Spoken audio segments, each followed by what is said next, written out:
Right, so what we have here, we have to find the domain and range of the two functions in A and B. F of z equals 2 times the real part of z minus iz squared. B is f of z equals the square root of z. We're going to find u of r and theta in v of r and theta in each case. Right, do this successfully, then we have f of z. 2 into the real part of z minus I z squared. From this point is you let z be x plus iy. And this is exactly the same as r into cosine theta plus I sine theta.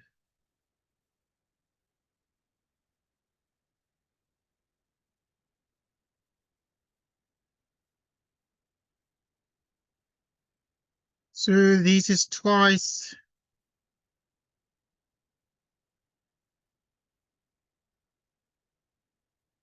into cosine theta plus I sine theta.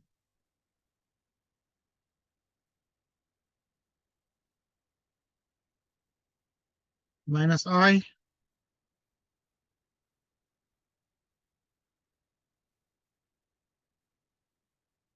into minus IR into cosine theta plus I sine theta.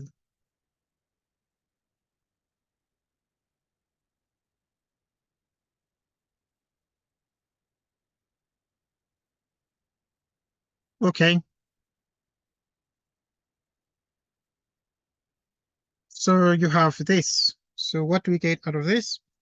Now, this one here is actually exactly 2 into the real part. That's what you need to take. So the real part is going to be r cosine theta twice r cosine theta. So it's twice r cosine theta. Right. And moreover, we have minus I. We square the r. And if we square the cosine, it becomes therefore exactly cosine squared theta plus I 2. Okay, I2 into cosine theta, sine theta, minus sine squared theta. Like so. Okay. This is exactly what we get. This is precisely what we obtain out of this. Let's just rearrange the terms, group terms, like terms together. Okay, so we have here at this point twice r cosine theta. And then now what do we get out of this? And then you have twice. Okay, that this is the 2, but I and minus I and I is going to give us 1, so it's 2r squared into cosine theta sine theta. Like so. Okay. And you can put these in parentheses and we have the I terms. So the couple of items that we have. Right, so in view of the items, we have, for instance, plus, you can put plus I into. Right, so this one is going to be r squared.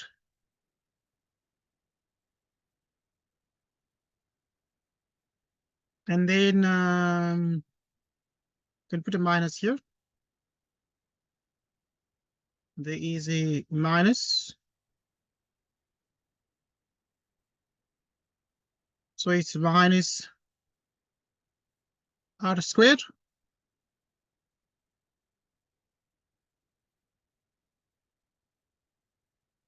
Okay, then moreover, then you have this when you multiply out with the minus,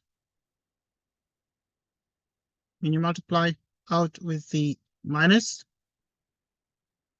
or you can write out like this. Let's just write it in this manner.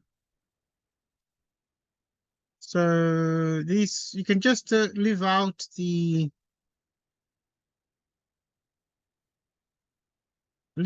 minus IR squared.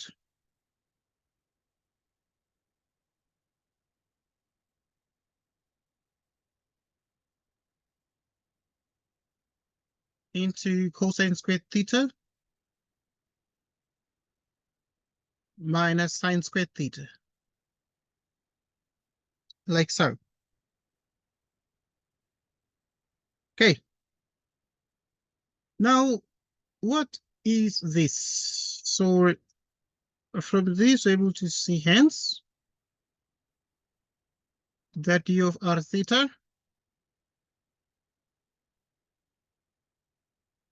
cosine theta to r squared cosine theta sine theta.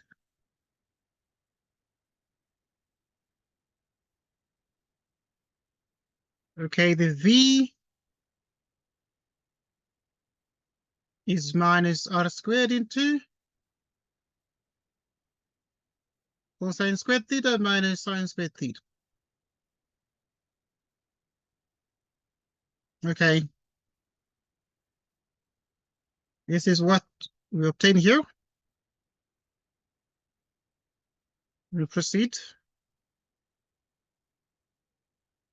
Now, there are a couple of realizations we can make. So this also can be written as follows, because cosine squared minus sine squared is cosine 2 theta. This can also be written as minus r squared cosine 2 theta. Okay, we asked a couple of questions about the domain and the range. Let's just clarify that, because surely from both representations of the function, we can see that both of these are continuous and continuous everywhere.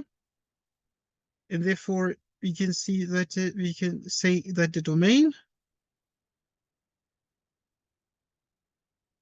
is complexes, the set of all complex numbers, and the range is the same. Okay, the range is all complex numbers.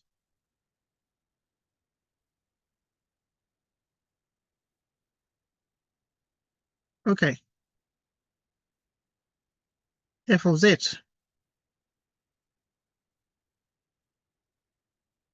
Right, at this point, this one you can write as r. Can write as r e to I theta. R e to the I theta.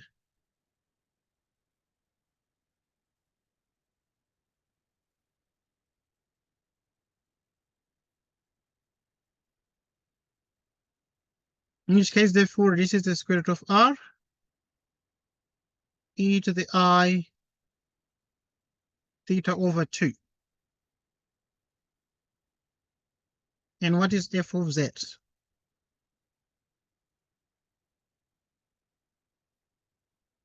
So this is the cosine of theta over 2 plus I, the sine of theta over 2.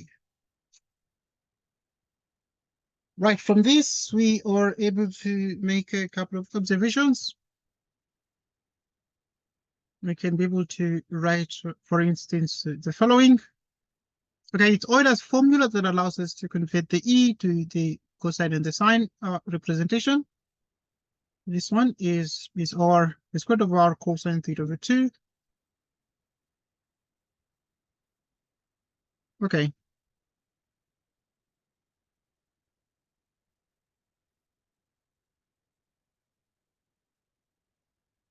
So this one here is theta over 2. Okay, so yeah, all right. Didn't write like that. Plus I into the square root. Into the square root. I the square root. So you have the sine of theta over 2.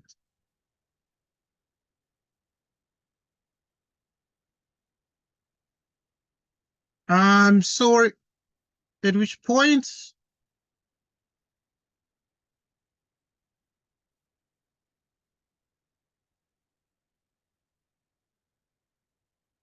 you have the cosine of theta over 2.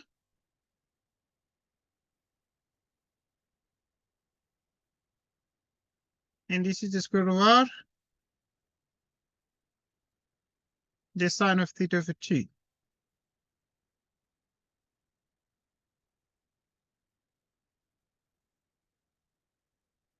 Okay, we ask the questions in terms of the domain and the range. Let's just answer those very quickly.